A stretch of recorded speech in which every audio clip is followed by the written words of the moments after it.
नमस्कार, ये आकाशवाणी पटना है। अब आप रचना सहाय से प्रादेशिक समाचार सुनिए। पहले मुख्य समाचार। लोक जनशक्ति पार्टी रामविलास के अध्यक्ष चिराग पासवान ने बिहार विधानसभा चुनाव लड़ने की इच्छा जताई। एनडीए के घटक दलों ने किया स्वागत। राज्य में चुनाव आयोग ने 14 जिलों में इलेक्ट्रॉनिक वोटिंग मशीनों के फर्स्ट लेवल चेकिंग का कार्य पूरा किया। राजस्व और भूमि सुधार विभाग ने जमीन संबंधित मामलों और शिकायतों के निवारण के लिए पहला राज्य स्तरीय हेल्पलाइन नंबर जारी किया। और प्रदेश में आज भी मौसम के मिजाज में देखा जा रहा है बदलाव। शिवहर, सीतामढ़ी, मधुबनी, खगड़िया समेत कई जिलों में तेज हवा के साथ बारिश दर्ज की गई। अब समाचार विस्तार से। लोक जनशक्ति पार्टी रामविलास प्रमुख और केंद्रीय मंत्री चिराग पासवान ने आज फिर बिहार की राजनीति में सक्रियता से उतरने की बात दोहराई।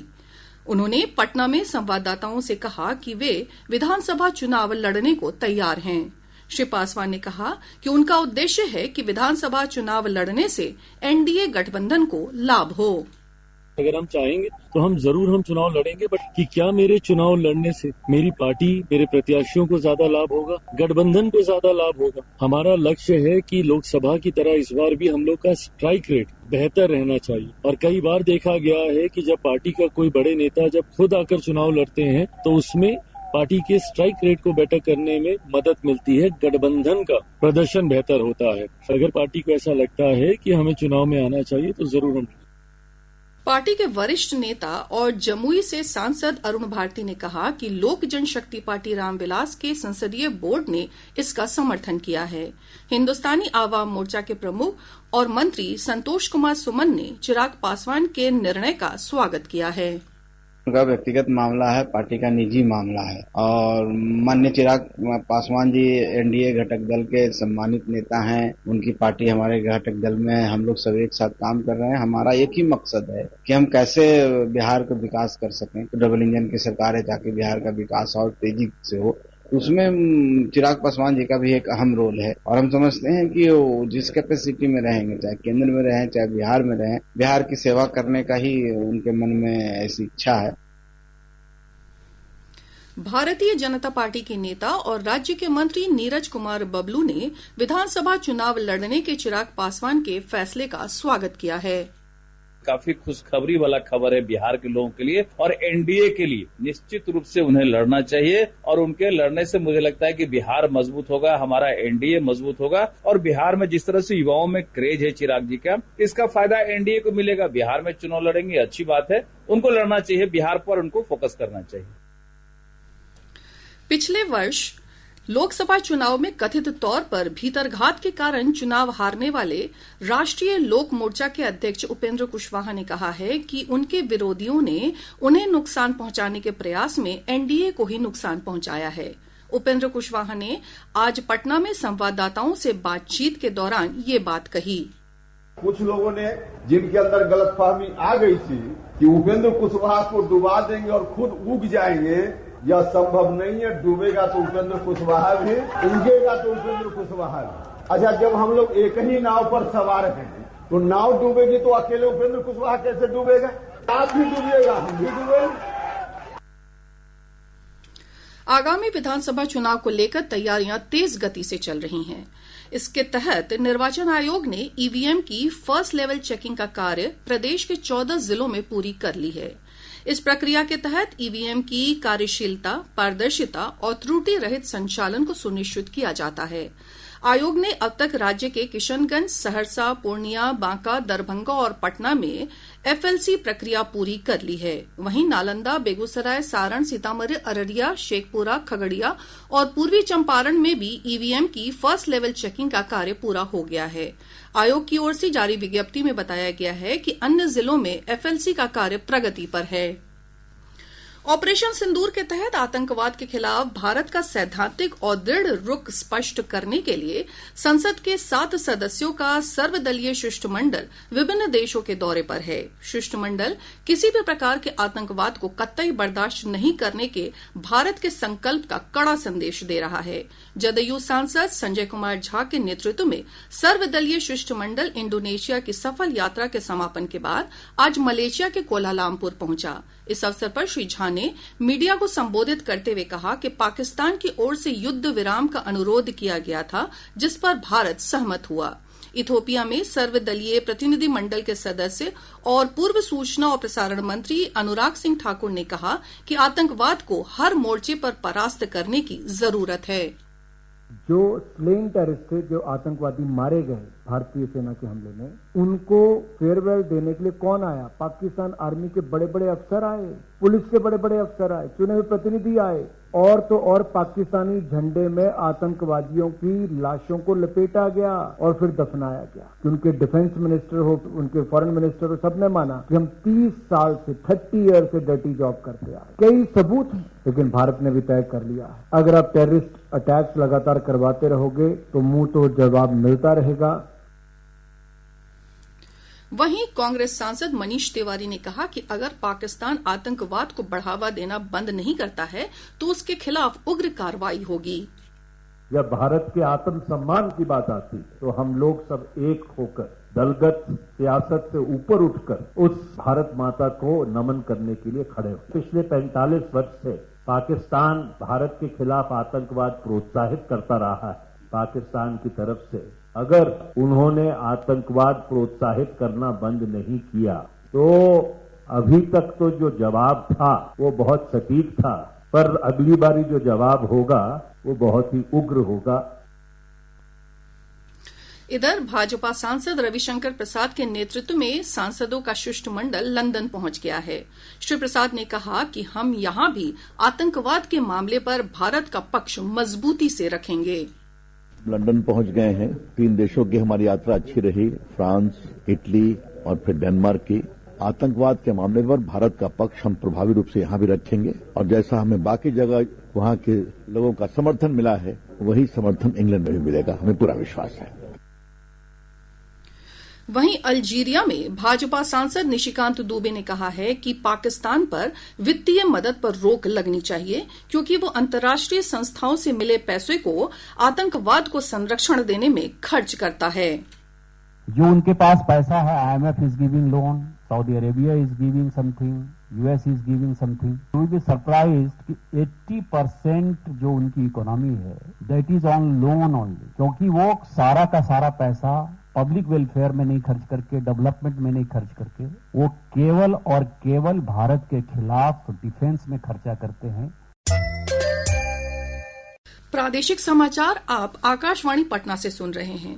ताजा समाचारों के लिए आप हमारे एक्स हैंडल AIR_News_ पर जा सकते हैं। ऑपरेशन सिंदूर की सफलता का जश्न मनाते हुए राष्ट्र भारतीय सैनिकों की वीरता को सलाम करता है। सशस्त्र बलों के प्रति सम्मान और कृतज्ञता की भावना से आकाशवाणी समाचार विशेष श्रृंखला प्रस्तुत कर रहा है। आज हम परमवीर चक्र विजेता लांस नायक करम सिंह को याद कर रहे हैं, जिन्होंने 1947-48 के भारत पाकिस्तान युद्ध के दौरान सर्वोच्च बलिदान दिया था।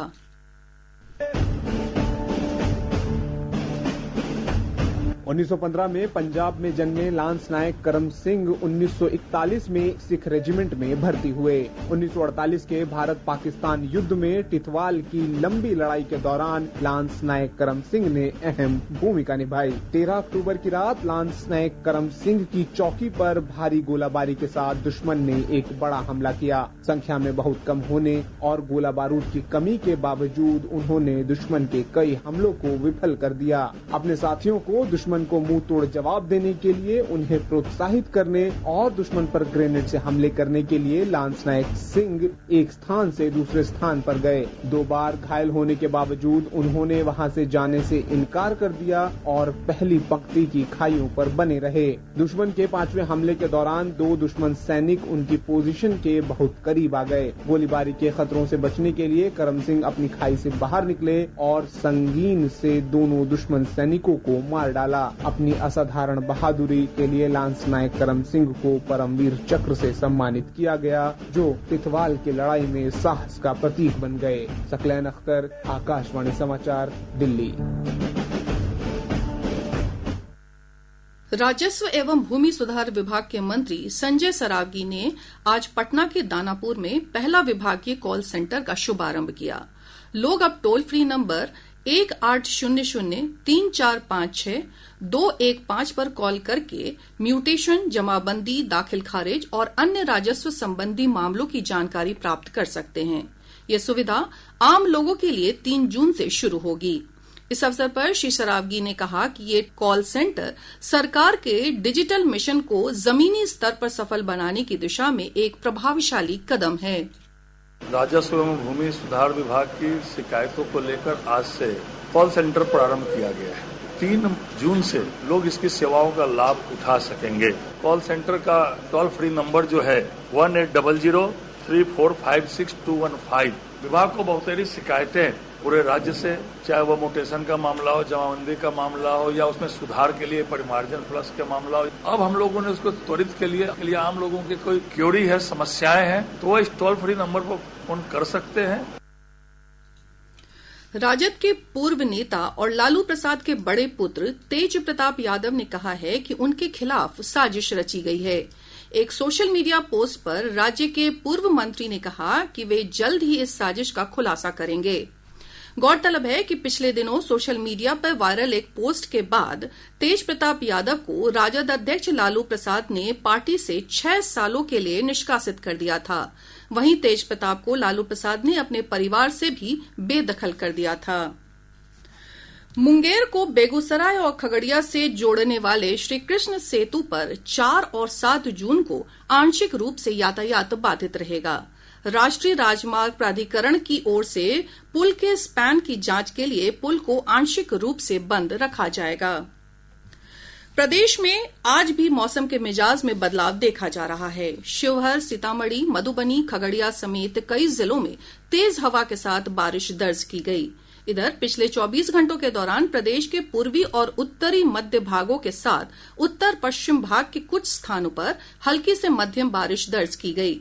विभाग ने 4 जून तक सीतामढ़ी, दरभंगा, किशनगंज, कटिहार, पूर्वी और पश्चिमी चंपारण जिले के कुछ स्थानों पर बारिश की संभावना जताई है। इस दौरान 30 से 40 किलोमीटर प्रति घंटे की रफ्तार से तेज हवा चलने का येलो अलर्ट भी जारी किया गया है। राज्य सरकार ने नालंदा जिले के कल्याण बिगहा में खाली पड़ी जमीन पर 25 मीटर और 50 मीटर के शूटिंग रेंज निर्माण के लिए प्रशासनिक स्वीकृति प्रदान कर दी है। उप मुख्यमंत्री सम्राट चौधरी ने कहा है कि इसके निर्माण पर 24 करोड़ 21,97,000 रुपए की राशि खर्च होगी। श्री चौधरी ने कहा कि नया शूटिंग रेंज बनने से अभ्यास करने के लिए खिलाड़ियों को कहीं बाहर नहीं जाना पड़ेगा। उन्होंने कहा कि ये रेंज पूर्वी और पूर्वोत्तर भारत का पहला बड़ा और आधुनिक सुविधा युक्त शूटिंग रेंज होगा। बिहार क्रिकेट एसोसिएशन की ओर से आयोजित महिला अंडर 15 एक दिवसीय फाइनल मैच में ब्राइट ब्लास्टर ने लिटिल लेजेंड्स को 5 विकेट से हराकर ट्रॉफी पर कब्जा किया। 35 ओवर के इस मैच में लिटिल लेजेंड्स ने पहले खेलते हुए 164 रन बनाए। ब्राइट ब्लास्टर की टीम ने 34 ओवर में 5 विकेट के नुकसान पर लक्ष्य को प्राप्त कर लिया। और अब अंत में मुख्य समाचार एक बार फिर। लोक जनशक्ति पार्टी रामविलास के अध्यक्ष चिराग पासवान ने बिहार विधानसभा चुनाव लड़ने की इच्छा जताई। एनडीए के घटक दलों ने किया स्वागत। राज्य में चुनाव आयोग ने 14 जिलों में इलेक्ट्रॉनिक वोटिंग मशीनों के फर्स्ट लेवल चेकिंग का कार्य पूरा किया।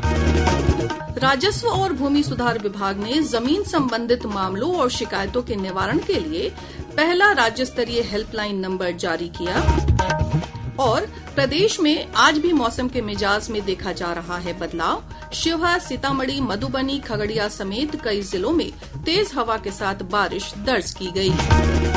इसके साथ ही आकाशवाणी पटना से प्रसारित प्रादेशिक समाचार का ये अंक समाप्त हुआ। आकाशवाणी पटना से अगला समाचार बुलेटिन प्रातः 8:48 से प्रसारित किया जाएगा।